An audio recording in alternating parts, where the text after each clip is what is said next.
graça e a paz do nosso Senhor Jesus Cristo, irmãos. Sou o pastor Abrão, do Ministério Geração Eleita. Eu gostaria de compartilhar um pouquinho da palavra de Deus, mas eu gostaria de dar duas dicas antes. Nesse tempo de isolamento por causa do coronavírus, especificamente do Covid-19, temos passado por tempos difíceis, tribulosos, e temos usado recursos tecnológicos, principalmente a internet. E a primeira dica que eu gostaria de deixar é que você domine as tecnologias e não seja dominado por ela. Porque hoje em dia as pessoas têm trocado alguns deuses, né? Na palavra de Deus fala sobre Mamon, que você não pode servir a Mamon e a Deus ao mesmo tempo, mas muitos estão servindo a tecnologia. Muito cuidado com isso.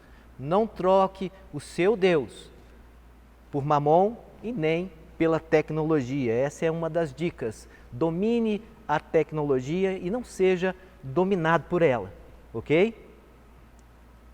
E nesse tempo, é um tempo por causa da internet, é um tempo de muita comunicação, onde se abriram muitas portas. A gente pode perceber que nessas plataformas de redes sociais, está acontecendo um congestionamento de informação e congestionamento até da própria internet. Tem ficado até pesado para fazer uploads de vídeos através da plataforma do YouTube, e às vezes a gente vê as coisas até engasgando por causa disso. É muita gente, muitas pessoas se comunicando e usufruindo das ferramentas. Isso é importante porque nesse tempo de isolamento nós precisamos nos comunicar. Então, a segunda dica é: seja coerente no que você vai falar, na forma que você vai se comunicar. Por quê? A coerência é muito importante. Preste bem atenção, muitas pessoas falam algo, mas não fazem. Qual é a importância nisso? Nós notamos que a própria mídia fala: fique em casa. Mas eles não estão em casa, eles estão trabalhando. Como eu posso falar, fique em casa, se eu estou trabalhando? Isso é uma incoerência. Preste bem atenção, não estou falando para você sair, para ir trabalhar, para desobedecer. Eu estou falando de ter coerência na fala. A segunda dica é essa: tenha coerência no modo de viver, no que você vai falar, que condiza o que você faz com o que você fala. Falando sobre comunicação, é tão interessante que agora eu quero voltar para a palavra do Senhor, é que Deus sempre usufruiu dessas ferramentas. Você vê desde o princípio, quando Deus criou os céus, criou a terra, criou os luminares, Ele criou o homem e colocou no jardim, e Ele tinha um tempo com aquele homem. Diz que na viração do dia, Deus, Ele ia até o homem, conversava com o homem. Imagina qual era o prazer de Adão e Eva conversarem com o Senhor e tirarem todas as suas dúvidas, perguntarem e serem respondidos. Mas uma forma interessante é que a forma que Deus se comunica, Ele também se comunica através de perguntas. Lá em Jó, no capítulo 38 em diante, diz a palavra do Senhor que Deus se manifestou num redemoinho para Jó. E Jó, ali escutando o Senhor, diz que Deus respondeu. Olha só, no capítulo 38, versículo 1 diz assim: depois disso o Senhor, do meio de um redemoinho, respondeu a Jó. É tão interessante que Deus, Ele se manifesta ali e na resposta de Deus, Ele responde através de perguntas. Você vai ver uma série de perguntas que Deus faz para Jó. Você está pronto para ouvir as perguntas do Senhor? Porque eu quero te dizer que nas próprias perguntas do Senhor estão as respostas. Amém? Quando Deus começa a fazer perguntas para Jó, veio à mente de Jó a resposta. E Jó mesmo fala: olha, eu conhecia a Deus de ouvir falar, agora eu o conheço face a face. Alguns estudiosos falam de Jó como uma alegoria, outros falam como alguém que viveu num tempo intermediário ali, porque como começa Jó, parece o tempo de patriarcado e depois parece também um tempo de reino, né? Talvez terminasse ali perto de Salomão, por ali, porém eles estavam num lugar distante.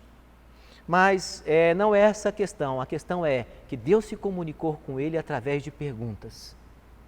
E também voltando ao jardim, isso ainda no Antigo Testamento, na Antiga Aliança, Deus se comunicou com Adão ali também através de perguntas. Quando no capítulo 3, versículo 8 em diante, depois que Adão e Eva tinham experimentado do fruto da árvore do conhecimento do bem e do mal, e Deus, diz a palavra ali no versículo 8, que Deus foi ter com eles no jardim na viração do dia, e eles se esconderam ao ouvir a voz do Senhor. Então olha que interessante, no versículo 8 em diante eu vou ler, olha só. Quando ouviram a voz do Senhor Deus, aleluia, na viração do dia, esconderam-se da presença do Senhor. Amém. O homem e a sua mulher por entre as árvores do jardim. É tão interessante que quando eles se esconderam ao ouvir a voz do Senhor, Deus ainda continuou chamando. E pensa comigo, se Deus sabe aonde Adão e Eva, onde eles estavam, por que ele perguntou? Eu continuo te dizendo que Deus continua se comunicando através de perguntas. Ele perguntou por Adão, onde ele estava. Então Adão ele responde: olha, eu ouvi a tua voz e tive medo e me escondi. Esse foi o versículo 10. Olha o versículo 11. Perguntou-lhe Deus: quem te fez saber que estava nu? Comeste da árvore que te ordenei que não comeste? Na própria pergunta do Senhor a Adão, também estava a resposta. Fique atento à voz do Senhor, à pergunta que o Senhor vai fazer para ti, a voz do Espírito Santo, porque nela mesmo você vai obter a resposta. Interessante que quando ele pergunta, quem fez saber que estava nu? Aí ele responde, na própria pergunta, por acaso comeste da árvore que ordenei que não comeste? Comeste daquele fruto, do conhecimento do bem e do mal? A resposta de Adão estava errada. Ele acusou a sua esposa, ele acusou, né? E a sua esposa acusou a Satanás. Deus não estava procurando, naquele momento, pessoas que estavam se sentindo culpadas, mas Deus queria ali um responsável por aquela atitude. Deus queria que Adão falasse assim: olha, o Senhor me pôs aqui como gerente, eu sou o responsável e eu vou tomar conta disso. Eu me arrependo, eu errei. Não estou dizendo que não haveria consequências, mas o relacionamento de Deus com Adão seria muito melhor naquele momento. Deus se comunicava com Adão e queria estreitar o relacionamento. Deus queria que houvesse conserto de relacionamento naquele momento através da comunicação. Mas Adão ele só ouvia o que vinha do coração dele. E diz que o coração do homem é enganoso e o coração de Adão falava: foi Eva que te deu do fruto. E no coração da Eva falava: foi Satanás que te enganou, que me enganou. O que Deus queria era que Adão reconhecesse o seu erro e a sua falha e se arrependesse. Assim Deus se comunica conosco. Assim Deus se comunicou com Jó e Jó entendeu o quanto ele era pequeno e como ele não tinha conhecimento. Porque quando Deus falava com Jó, Deus falava das maravilhas da criação e perguntou se era ele que tinha feito aquilo. Se ele sabia daquilo.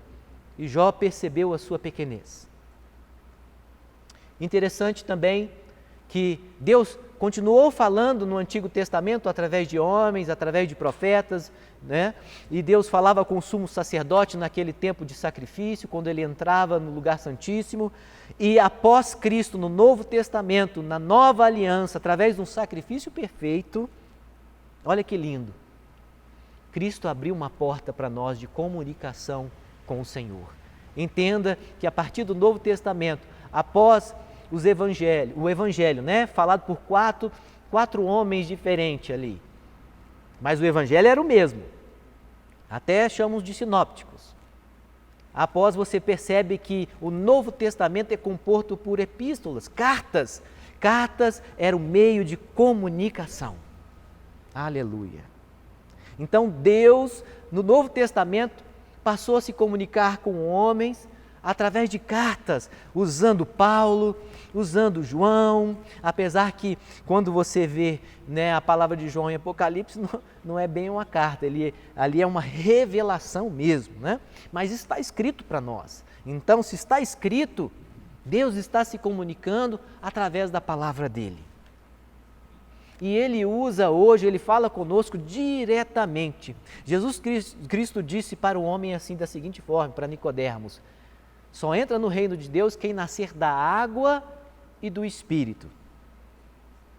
O que Ele quis dizer com isso? Ele estava falando simplesmente de entrar na água e ser batizado? O batismo é importante. É o nascer de novo, mas Ele estava falando aqui da palavra dele e do Espírito Santo. A junção da palavra e do Espírito, ele traz vida. A palavra por si só, ela pode ser letra e ela mata, como diz ela mesma. Mas com o Espírito Santo, ela traz revelação. Ela se torna clara e ela traz libertação, porque nós passamos a conhecer a verdade. Porque o Espírito Santo, ele nos conscientiza do juízo, ele nos conscientiza do pecado. Ele não está falando que o Espírito Santo está batendo nas nossas costas todos os dias e falando: hoje você pecou dessa forma, ontem você pecou de outra forma, mas ele está dizendo para nós: o pecado original que veio desde Adão, ele está sobre todos os homens, e Cristo fez um sacrifício perfeito e ele te livrou da condenação, cravando esta condenação na cruz do Calvário. O Evangelho, as boas novas do Senhor, olha, as boas novas são boas notícias, é comunicação. Está dizendo para nós que Jesus Cristo fez esse sacrifício perfeito. Então preste bem atenção que Deus, Ele quer estreitar os relacionamentos através da comunicação conosco. E Ele está fazendo muitas perguntas para nós que nelas mesmo tem respostas e nós não estamos percebendo porque não estamos dando ouvido à voz do Espírito. Porque a palavra de Deus diz: quem tem ouvidos, ouça o que o Espírito diz às igrejas. Preste bem atenção na forma que Deus está se comunicando com você. Agora eu estou falando você e não só comente conosco, porque Deus, Ele fala ao coração de cada um. Nós estamos atentos a essa voz? Estamos atentos à palavra do Senhor? Estamos atentos ao Espírito Santo? Eu quero finalizar essa palavra de comunicação, de dicas que eu dei, né, para a igreja, para o povo de Deus, a ter coerência, a dominar e não ser dominado, porque tudo nós somos lícitos, mas nem tudo nos convém. E nós não podemos, como continua a palavra, ser dominado por nada. Nada dessas coisas que estão no mundo, mas nós podemos usufruir. O próprio Senhor disse que nós comeremos do melhor dessa terra. Mas não quer dizer que seja nosso ou nos domine. Devemos dominar, né, aquilo que Deus colocou na nossa mão. Desde o princípio foi assim. Quando Deus colocou Adão, depois Ele fez Eva, Ele disse: agora vocês dominem sobre os peixes do mar, sobre os animais, dê nome a eles, gerencie tudo. E Jesus Cristo tem resgatado isso em nossa vida, resgatado esse perdão e resgatado essa administração também para o homem.